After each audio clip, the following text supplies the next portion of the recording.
Thank you and welcome to the show this morning.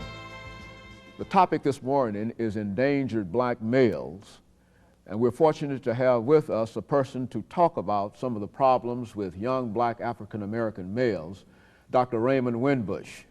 Dr. Winbush is the director of the Johnson Black Cultural Center at Vanderbilt University and has done extensive work in the area dealing with endangered black males. And Dr. Winbush, let me welcome you to the show this morning. Thank you for inviting me.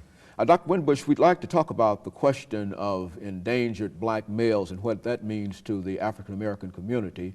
But before we get into that, let's talk about you and your background. Why don't you give us some information about your education and some of the things that led you to the directorship of the Johnson Cultural Center at Vanderbilt University? Well, I guess I'm a born and bred Midwesterner, born in Pittsburgh, raised in Cleveland, Ohio, finished high school there back in the 60s, came south to a small black college in Huntsville, Alabama named Oakwood, finished my degree there in psychology, did two scholarships at Harvard and Yale, and did my master's and PhD in psychology also at University of Chicago.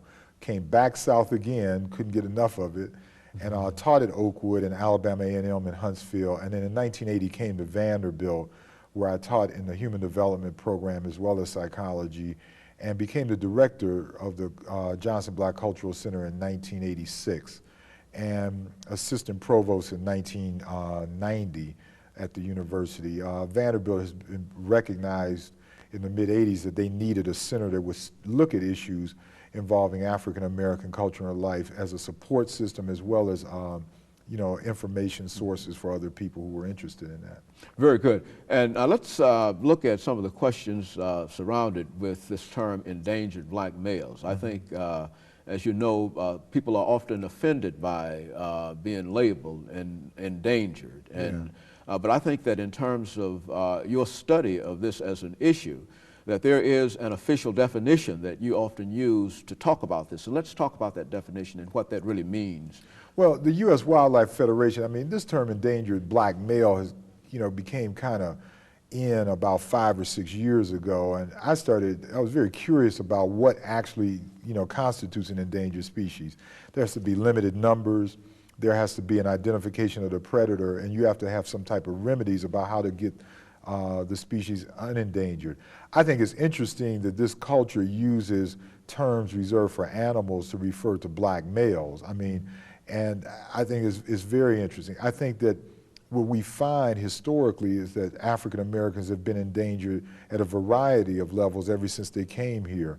And I think that the more recent emphasis on the endangered black male, I think, has to do with looking at homicidal violence rates, issues of drug abuse in the black community, and in levels of incarceration. There's estimates right now that by the year 2000, which is only about 7 years from now, that 1 out of 4 black males will have some contact with the criminal justice system, either being in prison, paroled, or on probation or something. So I think all of that has kind of given rise to this, I think, rather unflattering term, endangered black males. You know, you talked about homicide and drug addiction and those as issues.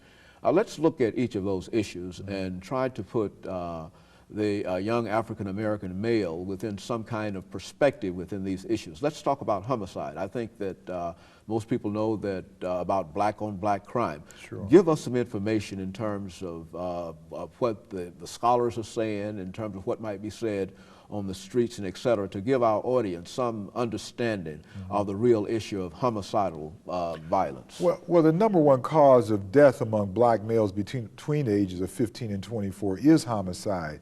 Now, that's an off-cited statistic. What a lot of people don't want to hear the other side of that. The number one cause among white males between 15, death among white males between 15 and 24, automobile accidents. I happen to believe that the killing that takes place in black males with gunshot stabbings, whatever, is very analogous to the killings that take place every Saturday night in white suburbs with white males using their cars. The emphasis, however, is on the violence that, is perpetrated in the black community. It is an alarming problem. Much of those crimes are very, very spontaneous. Much of them are drug related. I think it's something that is decreasing contrary to popular opinion in certain areas of this country. Los Angeles, for example, despite the gang problem, has manifested a very sharp decrease in homicidal violence among black males in the past year, primarily since the Rodney King rebellions of about a year ago.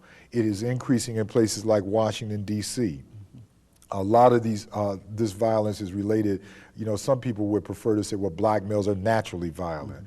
Of course I would disagree with that. What I do think is that this society creates within black males, as well as males in general, propensities towards violence, to be, the Terminator, the Schwarzenegger kind of macho man type of image. And so all of these help to contribute to some of the real problems within the black community in terms of violence.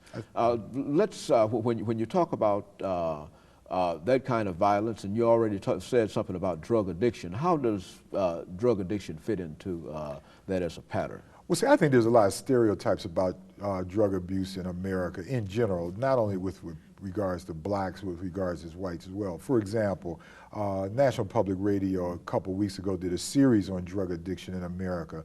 The most common person who takes crack cocaine, an insidious drug, is a white female, approximately 27 years old, making over $30,000 a year. The image, however, is that the black male, about 19 years old, is the primary person taking the drug. Interesting enough, the primary seller of crack cocaine at the street level is a black male, but the average buyer at the street level is a white person, very high income. So I think there's a lot of images about drug abuse in our society that we simply don't understand, but it's reinforced again by media and so forth.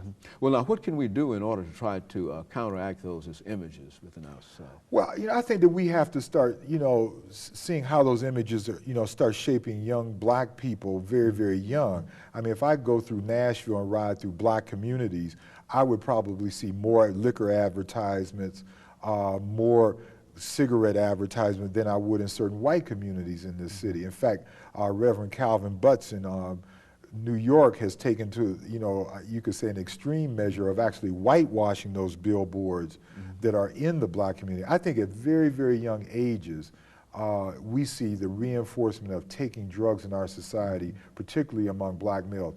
You probably remember about a year ago, Joe Camel, that guy, which I think is a black male image, by the way. I'm looking at it as a psychologist, of course.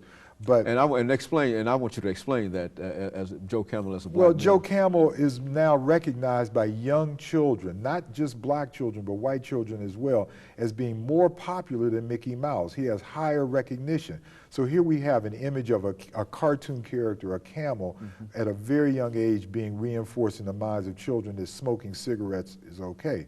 I think those images are particularly hard-hit in poor neighborhoods throughout our country. And cigarette smoking, as we just saw in the recent Surgeon General's report, is decreasing among all age groups except women and among blacks and Hispanics. And so that helps to reinforce the consumption or the smoking of cigarettes among many young blacks. But do we have any kind of statistical information with the impact that it is having upon this group itself, upon young blacks? Well, lung cancer among, heart disease still remains the #1 problem among black Americans. Lung cancer is increasing, and I think directly as a result of, how cigarettes are put in our community. If you look at the sports events and the many musical concerts that occur in the black community, many of them are co-sponsored by tobacco companies. The same thing with liquor companies. It's almost as if the liquor and tobacco industry have kind of given up in trying to target that, upper crust, white, male, suburbanite, male or female, and say, well, let's go to poor people. And I think it's alarming, the statistics that we see among, tobacco use and liquor use among those groups. There's certain alcoholic beverages in the black community that are almost totally consumed by blacks. For example, malt liquor. I've read in recent statistics something like 80% of that liquor is consumed, which is really just fortified beer, consumed primarily by blacks. And that's a much stronger beverage than ordinary. Absolutely, absolutely. Just like high-priced liquors. I don't want to name any on your show, of course, but all of us know what we're talking about. And those high-priced liquors have a high rate of consumption among African Americans as well.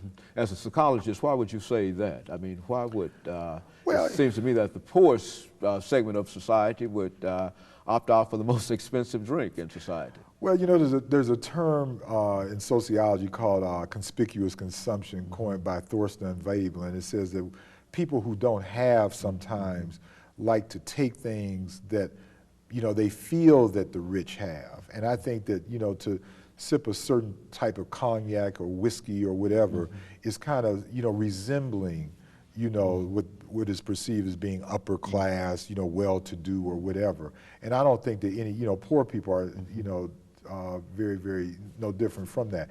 It's a stereotype, but I think it's, again, you know, I've talked to many people who say, well, these groups kind of can, you know, do what they want to do, freedom of choice and so forth. I think you should have freedom of choice, but I think in light of no choices, there is no freedom of choice. Absolutely. Very good. You know, one thing that we've had a problem with in this state, Doctor, has to do with the system of correction. And I think one of the real issues dealing with the black male has to do with his imprisonment.